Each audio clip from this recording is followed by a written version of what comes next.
اسرائیل اتنا سے ریاست ناجائز ذلیل کس طریقے سے اپنے آپ کو کھل کے بات کر رہا ہے کہ پورے مڈل ایسٹ میں ہم گریٹر اسرائیل بنائیں گے. کس طریقے سے یہ ہندو زائنسٹ اب کھل کے بات کر رہے ہیں کہ ہم اکھنڈ بھارت بنائیں گے. حتیٰ کہ اپنی پارلیمان پہ انہوں نے نقشہ لگا دیا کہ اکھنڈ بھارت کا مطلب ہے کہ پاکستان کو ختم کریں گے, پاکستان پر قبضہ کریں گے. یہ بھارت کی ایک بہت بڑی چال ہے ایکچولی, جو ہمارے لوگ سمجھ نہیں پاتے. وہ گریٹر اسرائیل بنانا چاہتے ہیں, یہ اکھنڈ بھارت بنانا چاہتے ہیں. مسلمان دنیا میں اب کچھ بھی نہیں بچا. تو آپ یہ خیال کر سکتی ہیں کہ آگے آنے والے سالوں میں کیا ہوگا. لیکن ان کو فرصت ہی نہیں ملتی کہ ذرا سوچیں, ذرا دیکھیں کہ وہ کیا کہہ رہے ہیں. نریندر مودی آئے گا ہمارے اوپر, اور پھر جو تباہی مچے گی, پھر جو کھنڈرات ہوں گے اس ملک میں, استغفر اللہ, آپ غزہ کو بھول جائیں گے. حرام ہو کوئی مودی کو تنقید بھی کر سکتے ہوں یہ لوگ. میں تو پریشان ہو جاتا ہوں کہ ہمارے کیا رویے ہو گئے ہیں. وہ اکھنڈ بھارت اور ہندو راشٹر بنانے کے لیے جنگ کو آپ کے گھروں کے اندر لے کر آئے گا. اس نے تو لانا ہے, وہ تو اعلان کر چکا ہے. جس طرح گریٹر اسرائیل بنانے کے لیے یہودی اب کھل کر کہہ رہے ہیں کہ ہم سارے مسلمان ملکوں پر قبضہ کریں گے. اب تو وہ چھپا بھی نہیں رہے اپنے اس پلان کو. نہ ہندو چھپا رہا ہے, نہ یہودی چھپا رہا ہے. جی دوستوں, بغیر میرے ادھر جانے سے پہلے میں بتا دوں, یہ جو زید احمد ہے یہ پاکستان میں کیا کہتے ہیں دفاعی تجزیہ نگار ہے, اور کچھ لوگ ان کی باتوں کو کافی لائک کرتے ہیں, اور یہ انسان کو خوابوں کی دنیا میں لے جاتے ہیں. اور جو بھی انسان خوابوں کی دنیا میں جانا پسند کرتے ہیں وہ ان کی ویڈیو کو شوق سے دیکھتے ہیں, کیونکہ ان کے پاس بہت فن ہے یہ کس طرح انسان کو ان کی باتیں لبھاتی ہیں. تو چلو آپ پہلے ویڈیو دیکھیں, باقی باتیں بعد میں کرتے ہیں. آج کی دنیا کو دیکھیے, پوری دنیا میں جو طاقتیں دنیا میں اپنی جگہ بنائے ہوئے ہیں, چاہے وہ کافر ہو یا مسلمان, کوئی بھی اپنی سرحدوں کے اندر محدود نہیں ہے. آپ مجھے بتائیے کیا رشیا اپنی سرحدوں کے اندر محدود ہے؟ وہ یوکرین میں کیوں داخل ہوا؟ رشیا کی پریزنس پوری دنیا میں, افریقہ کے اندر وہ اتنی ایگریسو پریزنس ہے, دنیا کے مختلف ممالک میں ان کے اوورسیز بیسز ہیں, سیریا میں وہ موجود ہیں. وہ کیوں اپنی سرحدوں سے باہر نکل کر اپنے مفادات کا تحفظ کر رہے ہیں؟ امریکنز پوری دنیا میں ان کے سینکڑوں بیسز کیوں موجود ہیں؟ آپ کہیں یہ تو بڑی طاقتیں ہیں. کیوں ترکی کے کیوں موجود ہیں؟ ترکی پوری دنیا میں اس نے اپنی جگہیں اور بیس بنائے ہوئے ہیں, ملکوں کے ساتھ ڈیفنس پیکٹس اور معاہدے کیے ہوئے ہیں, حتیٰ کہ لیبیا اور افریقہ تک ترکی موجود ہے. اور یہ 2 ٹکے کے کابل میں جو ابھی آئے ہیں ہمارے طفیلی, ان کو بھی اتنا تکبر ہے کم از کم کہ انہوں نے کابل میں نقشہ لگا دیا ہے کہ لویا افغانستان کا, کہ ہم یہاں پر پاکستان کے علاقوں پر قبضہ کریں گے. اتنا کانفیڈنس ان کو بھی ہے کہ وہ یہ چاہتے, کر سکیں نہ کر سکیں, کیپیسٹی ہو نہ ہو, لیکن کم از کم انہوں نے آئیڈیا اپنے آپ کو, اپنی نسلوں کو, اپنی قوم کو دینا شروع کر دیا ہے کہ ہم نے پاکستان پر قبضہ کرنا. ایران کی پریزنس آپ دیکھیے, پورے خطے میں, پورے مڈل ایسٹ میں ایران کی پریزنس ہے. دنیا کا کوئی ملک جو اس وقت خطے کو انفلوئنس کر رہا ہے یا دنیا کو انفلوئنس کر رہا ہے اپنی سرحدوں کے اندر محدود نہیں ہے. پاکستان دنیا کی واحد ایٹمی طاقت ہے جو صرف اپنی سرحدوں کے اندر محدود ہے. ہمارا اوور آل ایٹیچیوڈ جو ہے وہ ایک اپولوجیٹک سا ہو گیا ہے. حالانکہ ہم ایس سی او کے ڈاکومنٹس کو بڑے اچھے طریقے سے استعمال کر سکتے تھے کہ بلا واسطہ کشمیر کا بھی ذکر کریں, اور افغانستان کو میرے حساب سے وزیر اعظم کی تقریر میں اس کا ذکر نہیں ہونا چاہیے تھا.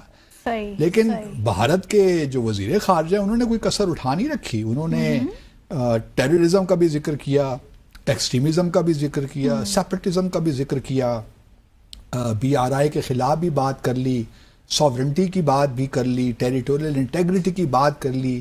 یہ تمام باتیں انہوں نے کی, اور کس کا سہارا لے کر؟ ایس سی او کے چارٹر کا. بالکل بالکل وہی چارٹر ہے, اس کو ہی ریفرنس بنا کر انہوں نے اپنا کام کر دیا. آرٹیکل 2 میں جس میں پرنسپلز ہیں, اس میں کہتا ہے کہ نان یوز آف فورس اور threat of its use in international relations, اور جو سیپریٹزم ہے اور ٹیررزم ہے اور جو بھی ہے بلا بلا.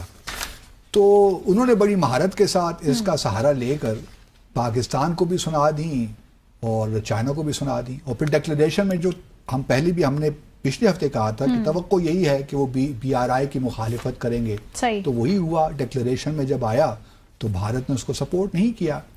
پاکستانی سیاست پر نظر ڈالیں اور پاکستانی میڈیا کے اوپر نظر ڈالیں تو آپ کو سیاست کے علاوہ کچھ نہیں نظر آئے گا. آئینی ترمیم کے حوالے سے بات ہو رہی ہے, سیاسی جماعتوں کی ایک دوسرے کے ساتھ ملاقاتیں ہیں, اور اصل معاملہ, اصل جو کنسرن ہے دنیا کا یا پاکستانی قوم کا وہ کچھ اور ہے. پاکستان کا مسئلہ دہشت گردی ہے, پاکستان کا مسئلہ غربت ہے, مہنگائی ہے, عام لوگوں کے مسائل ہیں, اور ظاہر ہے کہ عام لوگوں کے مسائل تبھی حل ہوں گے جب اشرافیہ اور مقتدرہ اور اس ملک کا حکمران طبقہ جو ہے یہ ان مسائل کی طرف توجہ دے گا۔ اب خیبر پختونخوا کا ضلع کرم دیکھ لیں، یہاں پر لوگ محصور ہو کر رہ گئے ہیں۔ ایک تو بہت زیادہ لوگ مارے گئے ہیں، دو طرفہ جھڑپوں میں زمین کا تنازع ہے یا جو بھی معاملہ ہے، اس حوالے سے اب تک جو ایک جرگہ بنا تھا اس نے کامیابی تو حاصل کی تھی سیز فائر کے حوالے سے، لیکن مرکزی جو شاہراہ ہے یہ 12 چنار سے پشاور تک آنے جانے کے لیے یا کرم سے پشاور تک آنے جانے کے لیے جو ایک مرکزی راستہ استعمال کیا جاتا ہے یہ پچھلے ایک ہفتے سے بند ہے۔ کیا کرم کے لوگ خیبر پختونخوا کا حصہ نہیں ہیں؟ کیا کرم کے لوگ پاکستان کا حصہ نہیں ہیں؟ آخر کیا وجہ ہے کہ یہ ایک چھوٹا سا ضلع جو ہے یہ کنٹرول میں نہیں آ رہا؟ اور پاکستانی جو ریاست ہے، پاکستانی حکومت، پاکستانی میڈیا، ان سب کی ترجیحات جو ہیں کچھ اور ہیں، اور جہاں پہ آگ لگی ہوتی ہے تو ظاہر تپش بھی وہیں پہ محسوس ہوتی ہے۔